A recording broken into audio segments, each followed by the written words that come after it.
अपनी छोटी सी गवाही देना चाहती हूँ सभी को। पहले मैं बहुत प्रभु से बहुत दूर थे और सभी को बहुत प्रेयर भी करते थे मेरे लिए, और मेरा मन इतना कठोर था, इतना वचन सुनते थे, चर्च भी जाते थे, पर मम्मी लोग तो प्रेशर से जाते थे, मेरे नाना भी प्रेशर करते थे, उन लोग को प्रेशर में आके जाते थे, अपनी मर्जी से कभी नहीं जाते थे। वचन सुनते थे लेकिन सुन के भी मेरे अंदर असर होता ही नहीं था, वचन छूता ही नहीं था, ध्यान लगता ही नहीं था। फिर मेरी मम्मी तो उम्मीद ही छोड़ी थी ये लड़की कभी प्रभु के पास आएगी। फिर लॉकडाउन के वक्त धीरे धीरे प्रभु मेरे अंदर काम करने लगा। लॉकडाउन जैसे ही खुला, पहला मीटिंग हुआ था, स्पेशल मीटिंग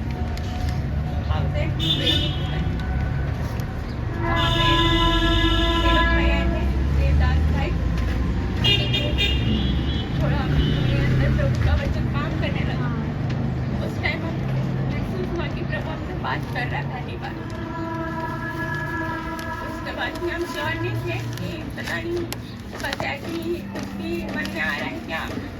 फिर धीरे धीरे हम फिर ज़्यादा वचन पे ध्यान देने लगे। उस टाइम डिसाइड कर नहीं पाए क्या करना चाहिए, नहीं करना चाहिए। फिर इस बार जब मीटिंग हुआ इस कैंप में, तो फिर गए हम, और अर्बन भाई जो आए थे उनसे थ्रू जो वचन मिला था, उस वचन से प्रभु हमसे बात किए। नीति वचन 6:9, हे आलसी, तू कब तक सोता रहेगा, तेरी नींद कब टूटेगी। ये वचन प्रभु हमको दिया, तब याद आया कि जब प्रभु हमको पिछले साल बात किया था, उस टाइम हम रुक गए थे, और ये वचन हमको प्रभु बोला कि तुम उस टाइम भी सुनी, फिर भी सो रही हो, अभी तक नहीं उठ रही हो। ये वचन उसी टाइम हमको बात किया प्रभु कि अभी तक तुमको लेट लग रहा है, 1 साल हो गया। उस वक्त प्रभु का वचन हमको छुआ। फिर उसके बाद दिन का टाइम था, घर निकल आए, मम्मी को डिस्कस की, मम्मी हमको प्रभु ऐसे बोल रहा है, क्या करें हमको अभी वक्त इतना लेना होगा। उस टाइम सबका काउंसलिंग चल रहा था 9 जन का। हम निकल गए थे, फॉर्म भी नहीं भरे थे। मेरे घर में कुछ प्रॉब्लम था, पापा का प्रेशर था, ऑब्जेक्शन था, इस वजह से डर के निकल गए। पापा का आने से पहले हमको घर पहुंच जाना है। और फिर मम्मी से डिस्कशन किए, हम फॉर्म भी नहीं भरे। मम्मी बोली फॉर्म तो भरी नहीं हो, छोड़ दो, तुम मत लो, तुम्हारा तो क्या श्योरिटी नहीं रहता। मम्मी को विश्वास ही नहीं था कि प्रभु मेरे अंदर काम कर लिया। फिर मम्मी बोली ठीक है, प्रे करो तुम। और प्रे किया, करने के बाद प्रभु हमको हिम्मत दिया, हमने डिसीजन लिए, अकेले फिर निकले। मामा को फोन लगा, वो जा चुका था दरअसल, गाड़ी वापस घुमाया, फिर हमको पिक किया, गए, हम फॉर्म लिए, फॉर्म भरे। फिर उसके बाद अगले दिन प्रभु का प्यार क्या होता है, प्रभु का प्रेम क्या होता है, प्रभु को पाने से क्या आनंद मिलता है। जो प्यार से हम दूर थे, जिस प्यार को हम कभी महसूस नहीं कर पाते थे, वो उस दिन हमको प्रभु एहसास कराया कि प्रभु का प्यार क्या होता है, प्रभु का वचन क्या कहता है। और फिर ऐसे करते करते प्रभु मेरे जीवन को बदलता चला गया। मेरे बपतिस्मा के टाइम में बहुत सा ऑब्जेक्शन आ रहा था, प्रभु उसको भी क्लियर करता चला गया। फिर हमको पक्का हो गया कि प्रभु हमको सचमुच चुन लिया है। रात के टाइम में मेरा भाई को हम फोन करके हम बपतिस्मा ले रहे हैं। मेरा भाई भी ऑब्जेक्शन इनडायरेक्टली डाल रहा था कि तुम श्योर हो कि नहीं, कमिटमेंट पूरा कर पाओगी कि नहीं, सोच लो, नाम दे दियो, फिर भी अभी के चांस से नाम हटा सकती हो तुम। लेकिन हम बोले नहीं, प्रभु हमको खुद वचन दिया है, तो हम क्यों पीछे हटेंगे, प्रभु को खुद बुलाया है। ऐसे करके हम पे आगे बढ़े, और यही मेरी छोटी सी गवाही है। और आप लोग मेरे लिए, मेरी आत्मा की उन्नति के लिए प्रे करें। वो यहाँ पर आ सके, उनके सामने हमारी बहन नेहा ने प्रभु यीशु मसीह को अपना जीवन में उद्धारकर्ता मुक्तिदाता के ग्रहण करके बपतिस्मे में जो गवाही दी, उसके बारे में उसने खड़े होकर सबके सामने प्रभु जी बताया। इसके लिए भी हम आपकी स्तुति और बड़ाई करते हैं। हम यहाँ पर जो बैठे हैं, हम सबके जीवन में आप प्रभु जी इसी प्रकार से आपने काम किया। अगर हम में से प्रत्येक को यहाँ पर खड़ा कर दिया जाए। तो प्रभु जी हम देखते हैं एक के बाद एक आप ही सफल बनाइए। हमारी प्रार्थना को सुनिए, धन्यवाद को ग्रहण कीजिए आपके प्रिय बेटे प्रभु यीशु के नाम से। यीशु को ग्रहण किया, मैं ईश्वर का पुत्र हुआ। स्वर्ग आनंद और सच शांति भी पढ़कर विजय बताया। स्वर्ग आनंद और सच शांति भी पढ़कर विजय बताया। धन्यवाद।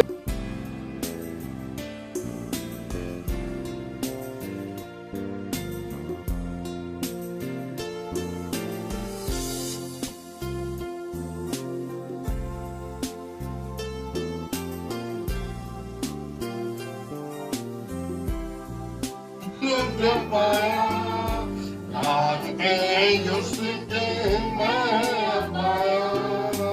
धन्यवाद देता हूँ अनुग्रह पाया, अनुग्रह पाया।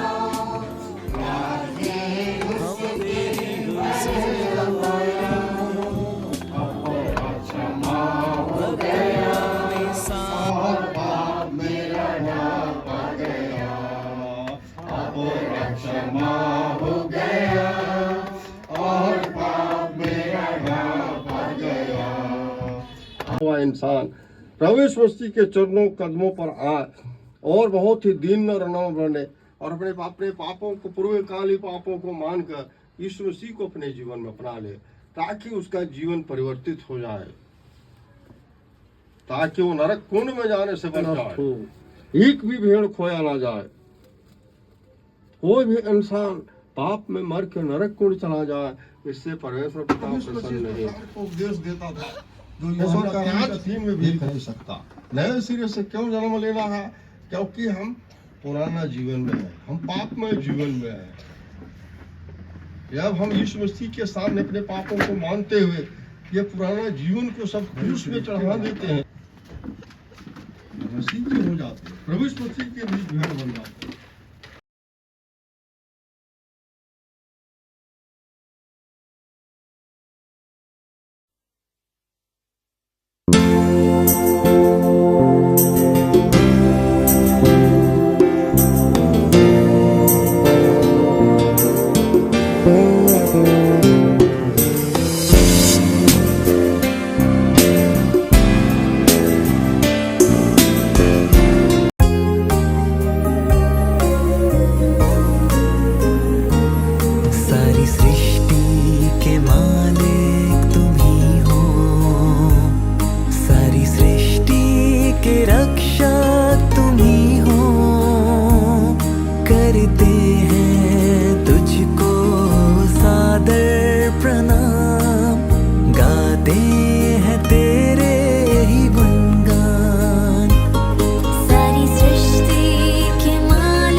भेड़ की तरह प्रभु आप हमको ढूंढ निकाले पिता परमेश्वर। प्रभु आप हमको नाम लेकर के प्रभु पुकारे पिता परमेश्वर। उस वचन से जब आप हमको बात किए पिता परमेश्वर, प्रभु आप हमको याद दिलाए पिता कि पिछली बार जब कैसे मेरे मन के अंदर आपका वचन काम किया था प्रभु, फिर हमको भेड़ की तरह पिता परमेश्वर प्रभु फिर आप उस खोए भेड़ को अपने पास ले करके आए पिता परमेश्वर।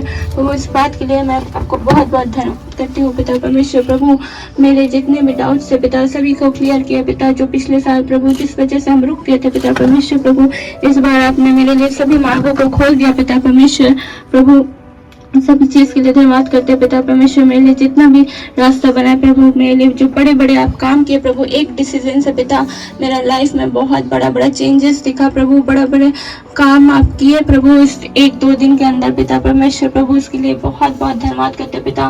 प्रभु धन्यवाद करते हैं कि प्रभु आप हम सभी के प्रेयर को भी सुने पिता परमेश्वर। जिन लोगों ने मेरे लिए बोल जोड़ के प्रेयर किया था पिता प्रभु मेरे उद्धार के लिए, प्रभु उन सभी के प्रेयर को आप सुने पिता परमेश्वर। सभी के लिए भी धन्यवाद करते हैं पिता परमेश्वर। प्रभु आज इस दिन में आप हमको पहुंचाए प्रभु कि मैं आज मुंह खोल सकती हूँ पिता, आपके वचन को समझ सकती हूँ पिता, आपके गीत को समझ सकती हूँ पिता। प्रभु इन सभी बातों के लिए मैं आपको धन्यवाद करती हूँ पिता परमेश्वर। प्रभु और प्रभु यहाँ सब आ सके। प्रभु आप सभी को एक मन दिए पिता परमेश्वर। इन सभी बातों के लिए भी मैं धन्यवाद करती हूँ पिता परमेश्वर प्रभु।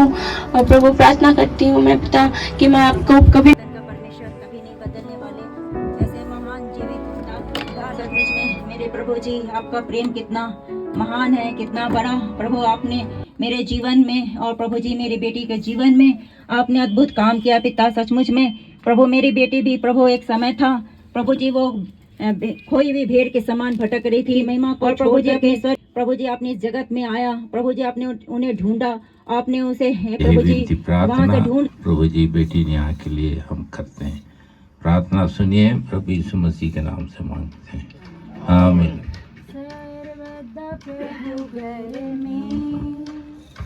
करूँगा निवास जो मैं, करुणा भलाई भी उसकी, आनंदित मुझे करती है यहोवा जवान, कोई डरती हरी चराइयों में मुझे निकाला। और प्रभु जी बड़े आनंद के साथ प्रभु अपने कांधों पे प्रभु जी उठा करके प्रभु अपनी कलीसिया में अपने लोगों के कलवरी के पास खड़ा हो, खून की धार को दे।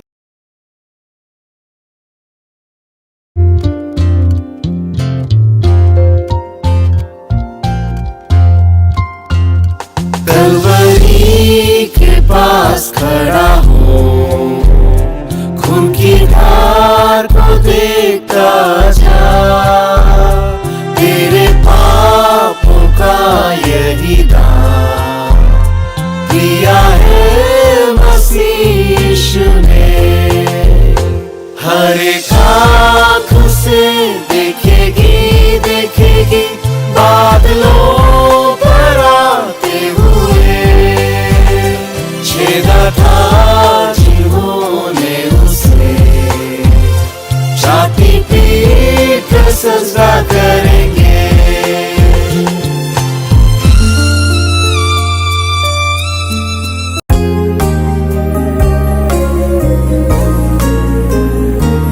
सारी सृष्टि के मालिक तुम ही हो, सारी सृष्टि के रक्षक तुम ही हो, करते हैं तुझको सादर प्रणाम।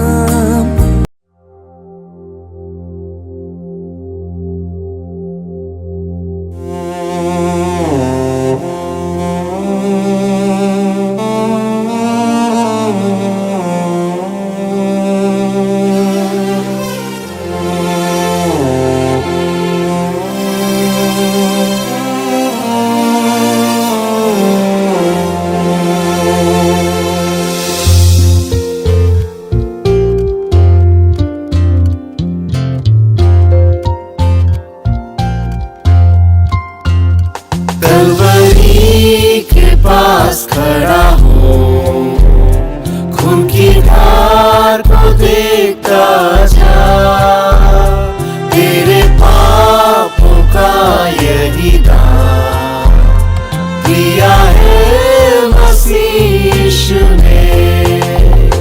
हर एक आँख उसे देखेगी देखेगी बादलों पर आते हुए, छेदा था जिन्होंने उसे, छाती पीट कर सजदा करेंगे।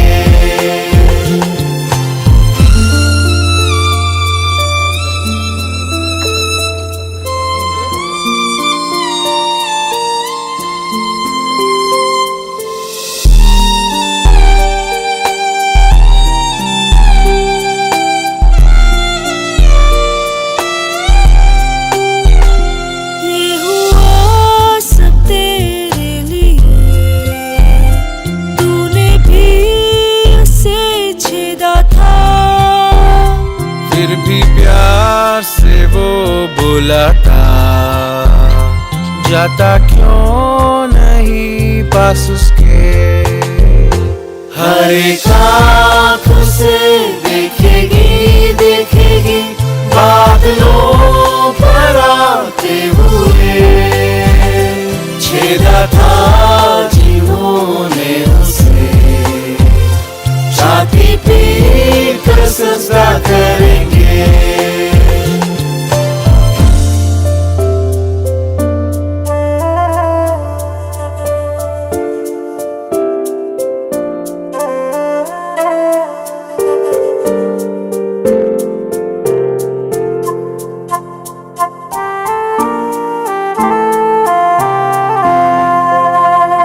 ए नादान क्यों जाता उदास, कर कबूल चश्मे में नहा। सारे दाग मिटा पापों के, रहेगा आराम खुशी से। हर एक आँख उसे देखेगी देखेगी बादलों पर आते हुए। छेदा था जिन्होंने उसे छाती पीट कर सजदा करेंगे।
को जो हम अपने शरीर में पाते हैं